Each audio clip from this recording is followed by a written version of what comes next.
রাঙ্গুনিয়ার ঐতিহ্যবাহী রানীহাট বাজারের সম্মানিত ব্যবসায়ী ভাইয়েরা, ক্রেতা সাধারণ, রিক্সাওয়ালা, সিএনজিওয়ালা সহ রাঙ্গুনিয়ার সর্বস্তরের জনগণ, আমি আপনাদের সন্তান অ্যাডভোকেট ইকবাল হাসান, বাংলাদেশ সুপ্রিম কোর্টের আইনজীবী, আপনাদের ছেলে, আপনাদের ভাই, আপনাদের সন্তান হিসেবে আগামী জাতীয় সংসদ নির্বাচনে শান্তির প্রতীক, সম্প্রীতির প্রতীক, ঐক্যের প্রতীক, নিরাপত্তার প্রতীক, মোমবাতি প্রতীকে আপনাদের মূল্যবান দোয়া এবং ভোট চাই।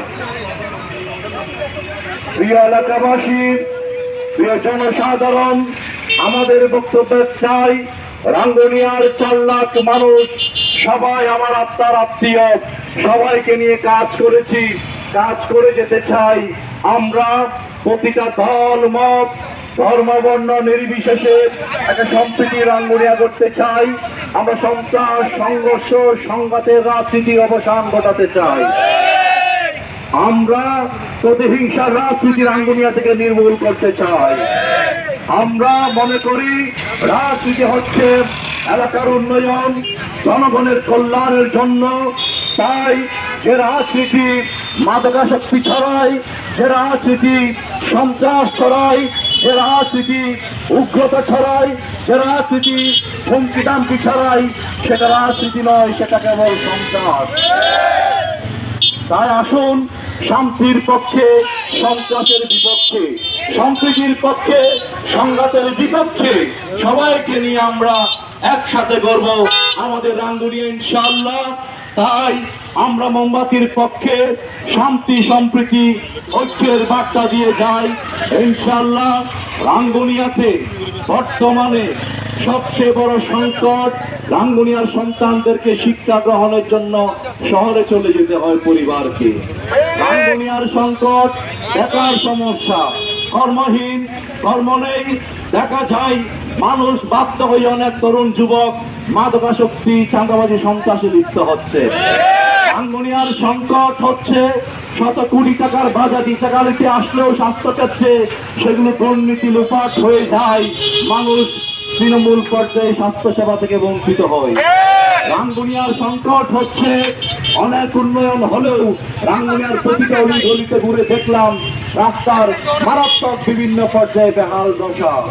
রাঙ্গুনিয়ার সংকট হচ্ছে অবৈধ বালু উত্তোলন, এগুলো নিয়ে অনেক আন্দোলন সংগ্রাম হলেও সেগুলোর কোনো সুস্থ সমাধান প্রশাসন এখনো পর্যন্ত করতে পারে নাই। রাঙ্গুনিয়ার সংকট হচ্ছে এই উত্তর রাঙ্গুনিয়াতেও গত কয়েক মাস একাধিক বাড়ি ঘর আগুনে পুড়ে গিয়েছে। একটা ফায়ার সার্ভিস তাই এখানে এসে আগুন নিবানোর জন্য তাৎক্ষণিক পদক্ষেপ গ্রহণ করার জন্য দুর্যোগ ব্যবস্থাপনার তাৎক্ষণিক পদক্ষেপ ঠিক কিনা।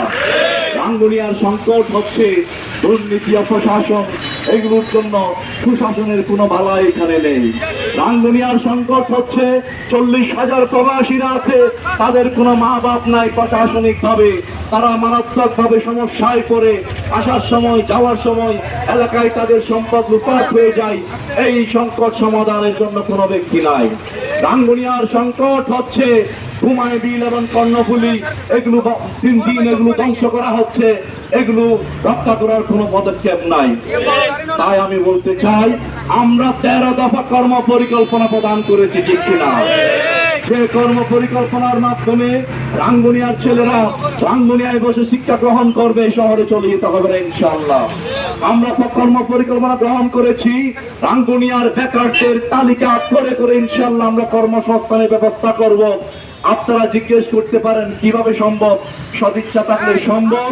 আমরা ঢাকায় যারা আছি, রাঙ্গুনিয়ার ব্যবসায়ী থেকে শুরু করে বিভিন্ন পর্যায়ের যে মানুষগুলো আছে, তাদেরকে নিয়ে যদি চাকরি মেলা করা হয় রাঙ্গুনিয়ার মধ্যে, রাঙ্গুনিয়ার বনগ্রাম, তিনতদিয়াতে যে শিল্প স্থানগুলো আছে, এগুলো জাগ্রত করার, এগুলো ফন্ডায় চালু করার কোনো পদক্ষেপ গ্রহণ করা হয়নি।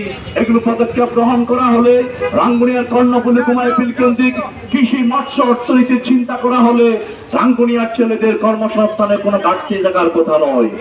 যারা প্রবাসীরা 40,000 প্রবাসী গিয়েছে, আরো যাচ্ছে, তাদেরকে যদি স্কিল ডেভেলপমেন্ট করে বিদেশে পাঠানো হইতো, তারা শুধু কেবলমাত্র লেবার নয়, তারা তাদের যোগ্যতা অনুযায়ী ন্যায্য মজুরি পেত। 1 লাখ টাকার রেমিটেন্সের পরিবর্তে কোটি টাকা রেমিটেন্স তারা পাঠাতে পারতো, এগুলো নিয়ে কখনো সংলাপ হয় নাই। রাজনীতিবিদরা এগুলো নিয়ে কথা বলে না। রাঙ্গুনিয়ার স্বাস্থ্যসেবা নিয়ে অনেক নাটক আমরা দেখছি। রাঙ্গুনিয়ার স্বাস্থ্যসেবা নিয়ে একটু চুপ কেন? কোটি কোটি টাকা ইসেখালীতে স্বাস্থ্যসেবায় আসছে, ওই টাকা কোথায় যায়? মানুষ ফ্রি স্বাস্থ্যসেবা ইসেখালীতে সরকারিভাবে পাওয়ার কথা। মানুষকে ভিখারি কেন করা হচ্ছে? আমার প্রশ্ন। মানুষকে, রাঙ্গুনিয়ার মানুষকে ভিখারি মনে করার প্রয়োজন নাই। লাইন ধরে দাঁড় করিয়ে প্রেসক্রিপশন বিতরণের যে রাজনীতি, ওখান থেকে বেরিয়ে এসে আসুন সরকারের যে কোটি কোটি টাকা স্বাস্থ্যখাতে বাজেট রয়েছে, এগুলো জনগণের দোরগোড়ায় পৌঁছে দিই। ইউনিয়ন পর্যায়ে পর্যন্ত সরকারিভাবে আমরা স্বাস্থ্যসেবা পৌঁছানোর ব্যবস্থা গ্রহণ করার কর্ম পরিকল্পনা আমাদের রয়েছে ইনশাআল্লাহ।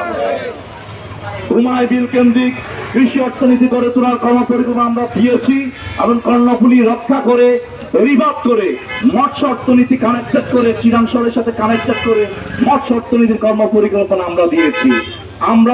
আমরা পাশাপাশি এই রাঙ্গুনিয়াতে আইন শৃঙ্খলা নিরাপত্তার জন্য বাংলাদেশ সুপ্রিম কোর্টের আইনজীবী হিসেবে আমি জানি এই প্রশাসন চাঁদাবাজি বা মাদক কিংবা সন্ত্রাস এগুলো কিভাবে নিয়ন্ত্রণ করতে হয়, এগুলো সদিচ্ছার অভাব। আমি সুপ্রিম কোর্ট আইনজীবী হিসেবে বলতে পারি 1-2 মাসের চেয়ে বেশি লাগবে না দায়িত্ব আমরা পেলে ইনশাআল্লাহ রাঙ্গুনিয়াতে শান্তি নিরাপত্তার চাদরে মুড়িয়ে যাবে ইনশাআল্লাহ।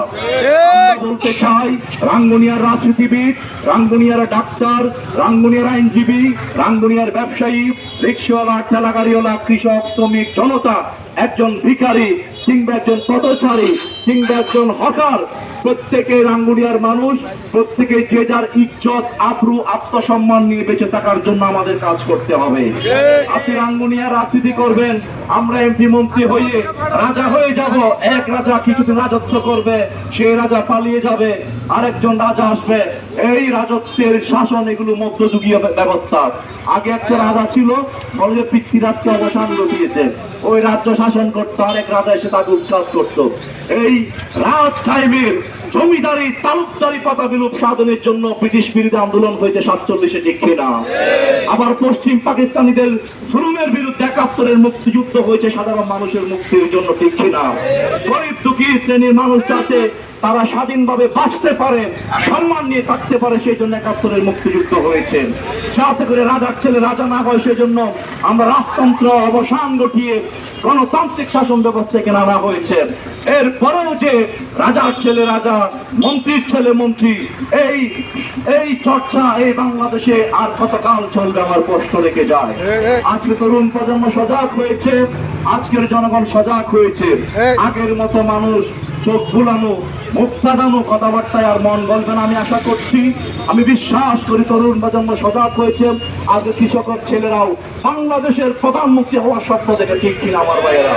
আমি বলবো না আমার কোটি টাকা আছে, আমি বলবো না আমার পরিবার জমিদার ছিল, আমি এতটুকু বলতে পারি একজন প্রার্থী হিসেবে অন্যান্য প্রার্থীদের সাথে আপনারা আপনাদের সন্তান হিসেবে যোগ্যতায়, দক্ষতায় যদি মনে করেন রাঙ্গুনিয়ার 4 লাখ মানুষকে নিয়ে শান্তির কথা, সম্প্রীতি রাঙ্গুনিয়া করার মতো যোগ্যতা আমার থেকে থাকে, যদি জাতীয় সংসদের মধ্যে রাঙ্গুনিয়ার মানুষের পক্ষে কথা বলে রাঙ্গুনিয়ার মানুষের অধিকার নিশ্চিত করার মতো যোগ্যতা, দক্ষতা আমার থেকে থাকে, আপনারা বিচার করবেন, বিবেচনা করবেন, এরপরে আপনারা আপনাদের মূল্যবান ভোট প্রদান করবেন।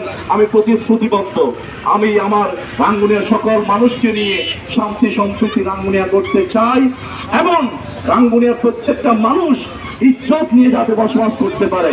এই দলে সে ওই দল উৎখাত করে, এই দলে সে ওই দল উৎখাত করে, এই জাতীয় অপরাজনীতি, প্রতিহিংসা রাজনীতি থেকে রাঙ্গুনিয়াকে আমরা মুক্ত করার জন্য নেমেছি। আমি সবার দোয়া চাই, আপনাদের সন্তান হিসেবে আগামী 12 তারিখ আপনাদের ভোট চাই ইনশাআল্লাহ। সবার জন্য, সবাইকে নিয়ে আমরা করতে চাই রাঙ্গুনিয়াকে বাংলাদেশের মধ্যে অন্যতম মডেল উপজেলা ইনশাআল্লাহ। বাংলাদেশের সুপ্রিম কোর্ট আইনজীবী হিসেবে এতটুকু বলে যাই, জাতীয় সংসদে আইন প্রণয়ন হয়, মানুষের ভাগ্য নির্ধারণ হয়, জাতীয় সংসদে কথা বলার জন্য আইন জানতে হয়, ওটা আইনসভা। যে কেউ ওখানে গিয়ে কথা বলতে পারে না বিদায় আজকে সংসদ অবরোধ হয়েছে, মানুষ তার অধিকার পায় না। কারণ সংসদের মধ্যে চাটুকারিতা হয়, নেতার গুণকীর্তন হয়, গান হয়, শিল্প হয়, কবিতা হয়, জনগণের কথা পার্লামেন্টে কখনো উচ্চারিত হয়নি, আপনারা জানেন ঠিক কিনা? তাই জনগণের কথা বলার জন্য, রাঙ্গুনিয়ার মানুষের অধিকারের কথা বলার জন্য আপনাদের এই সন্তান হিসেবে বাংলাদেশ সুপ্রিম কোর্ট আইনজীবী অ্যাডভোকেট ইকবাল হাসান, আমি আগেও সব জায়গায় রাঙ্গুনিয়ার মানুষের পক্ষে কথা বলেছি, সবাই জানেন যেখানে গেছে কথা বলেছি, এখনো কথা বলছি। আমরা দীর্ঘদিন যাবৎ মামলা হামলা শিকার যারা হয়েছে তাদের পাশেও ছিলাম, এখনো আছি, ভবিষ্যতেও থাকবো। আপনারা চাচা চাচা খালা কালু সবাই আমার রাঙ্গুনিয়ার মানুষ, এই দল করলেও আমার মানুষ, ওই দল করলেও আমার মানুষ। আজ সাধারণ মানুষ বক্তা পচা রাজনীতি থেকে মুক্তি চায়। হুমকি দামকি ছোটখাটো যেগুলো করছেন আপনাদেরকে বলে যাই, আপনারা শিক্ষা গ্রহণ করুন। 2001 থেকে 6 সাল এক দল এই বাংলাদেশ চালিয়েছে, গত 15 বছর চালিয়েছে। আপনারা দেখেছেন কে কি করেছেন, সবার প্রতি জানা আছে। আপনারা এক দল এসে আরেক দলকে মেরেছেন, তারা এসে আবার প্রতিশোধ নিয়েছে, আবার এসে প্রতিশোধ নিচ্ছে। এই রাজনীতি হচ্ছে রাজনীতি এবং রাজনীতিবিদের মারাত্মক ব্যর্থতা।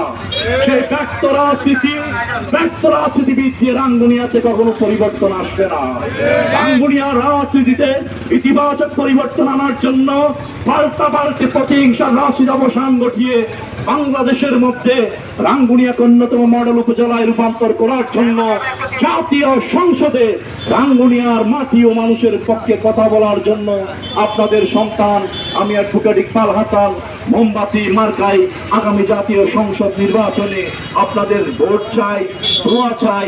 আপনাদের মূল্যবান ভোট দিয়ে আপনাদের সন্তানকে জাতীয় সংসদে পাঠালে ইনশাল্লাহ আমি আমার প্রতিশ্রুতি অনুযায়ী কাজ করব ইনশাল্লাহ।